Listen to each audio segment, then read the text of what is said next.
Friends, आजकल एक trend चल रहा है। आप लोग ने भी इस ट्रेंड को फॉलो किया ही होगा। हाँ फ्रेंड्स, मैं बात कर रहा हूँ स्मार्ट वॉच ट्रेंड के बारे में। फ्रेंड्स, आप यकीन नहीं करोगे कि स्मार्ट वॉच मार्केट इंडिया में कितना ग्रो कर रहा है। हाँ, ये एक तरफ से अच्छी बात है कि एक न्यू सेक्टर इंडिया में ग्रो कर रहा है, लेकिन क्या ये स्मार्ट वॉचेस इंडिया में ही बन रही है या फिर हमारे पड़ोसी से माल उठा के उसे रिब्रांडिंग करके मेड इन इंडिया का टैग लगा के हमें चिपकाया जा रहा है।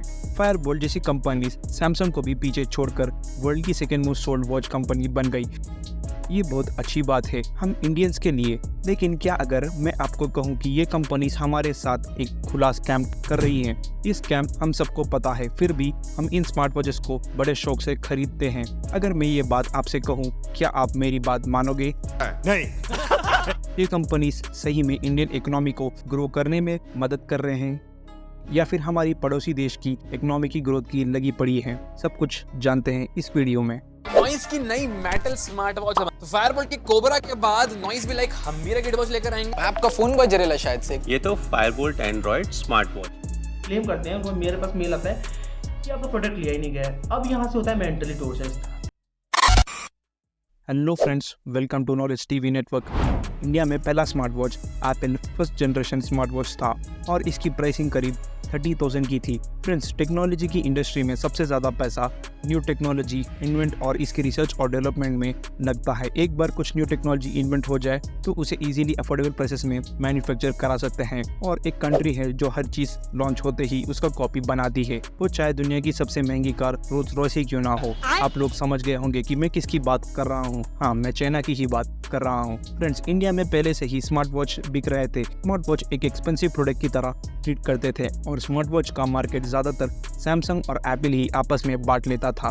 तेरा 50% पक्का, मेरा 50%, बाकी बच्चे लोग और इनकी प्राइसिंग 15,000 के ऊपर ही होती थी। तो अब हमारे इंडियन एंटरप्रेन्योर्स के दिमाग में आया कि क्यों ना स्मार्ट वॉचेस चाइना से सस्ते में इंपोर्ट करके उसे अपनी ब्रांडिंग का लोगो लगा के अफोर्डेबल प्राइसेस में बेच के ज़बरदस्त प्रॉफिट बना सकते हैं। फ्रेंड्स, ये वही स्टोरी है जो माइक्रोमैक्स ने भी की थी। माइक्रोमैक्स भी चाइना से फ़ोन्स इंपोर्ट करके बड़े सेलिब्रिटीज़ को अच्छा खासा पैसा दे के फ़ोन्स बेच रहा था और फिर मार्केट में शॉमी आ गया और फिर माइक्रोमैक्स के लिए रेस्ट इन पीस और इंडियंस के लिए रेस्ट इन हिस्ट्री का मोमेंट हो गया। चाइनीज मोबाइल वालों ने मुझे मेरे देश में ही पछाड़ दिया। फ्रेंड्स, आप लोग रिलेट कर सकते हैं कि कैसे आज के दिन नॉइस फायरबोल्ट माइक्रोमैक्स जैसे काम कर रहा है और फिर ये बड़ा वाला टैग लगा रहा है कि मेड इन इंडिया, जब स्मार्ट वॉचेस इंडिया में बन ही नहीं रहे हैं। लेकिन 2022 के बाद फायरबोल्ट और नॉइस के वॉचेस इंडिया में ही मैन्युफैक्चर हो रहे हैं।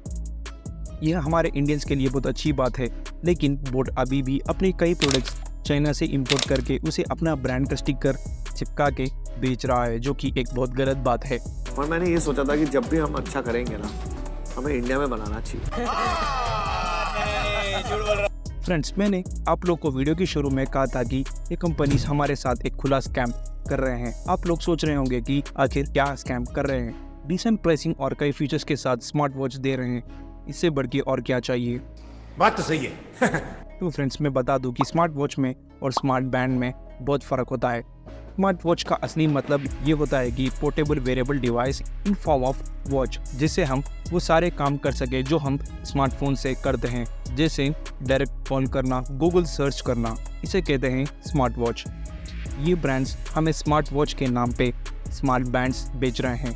ओए टिक्की, ओए चूना लगा दिया। चलो, स्मार्ट वॉच बेच भी दिया, क्या इनकी ट्रैकिंग सेंसर्स एक्यूरेट है? बिल्कुल भी नहीं। फ्रेंड्स, कई ऐसे रिपोर्ट्स आए हैं जिसे मालूम पड़ा है कि ये कंपनीज के सेंसर्स एकदम बेकार से है और इनका कोई मतलब ही नहीं। ये इतने बेकार है कि आप किसी भी चीज़ पे इनके स्मार्ट वॉचेस लगाओ और आपको ये कुछ ना कुछ रीडिंग बता ही देगा।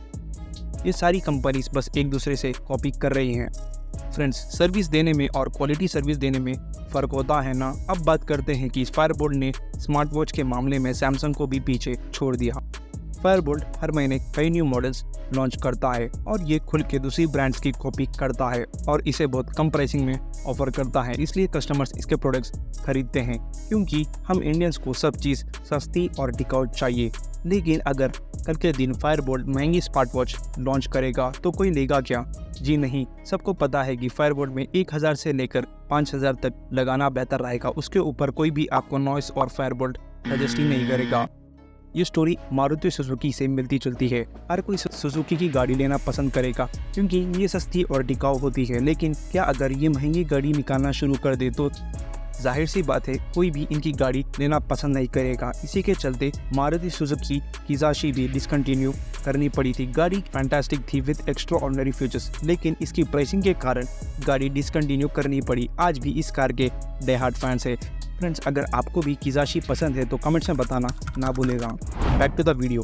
कस्टमर सपोर्ट के मामले में फायरबोल्ट और बोल्ट फिर भी ठीक है, लेकिन नॉइस के कस्टमर्स नॉइस के प्रोडक्ट्स को लेकर हमेशा की तरह कुछ दुखी रहते हैं। फॉर एग्जांपल कोरा का ये पोस्ट देख सकते हैं कि कैसे नॉइस अपने कस्टमर्स को ट्रीट करता है।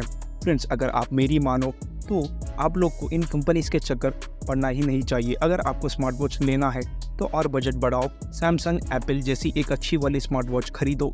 इन स्मार्ट बैंड्स से तो अच्छा काम करेगी। फॉर एग्जांपल मेरे एक फ्रेंड ने सैमसंग की एक स्मार्ट वॉच बैक इन 2018 में ली थी। आज भी वो स्मार्ट वॉच टेक्नोलॉजी और ड्यूरेबिलिटी के मामले में इन कंपनीज को अच्छा खासा टक्कर दे रही हैं। फ्रेंड्स, अगर कौन सी स्मार्ट वॉच लेनी चाहिए उसके ऊपर आपको डेडिकेटेड वीडियो चाहिए तो कमेंट्स में बताना ना भूलेगा। तो फ्रेंड्स, ये थी हमारी आज की वीडियो। अगर आपको हमारी वीडियो अच्छी लगे तो इसे लाइक करना ना भूलेगा।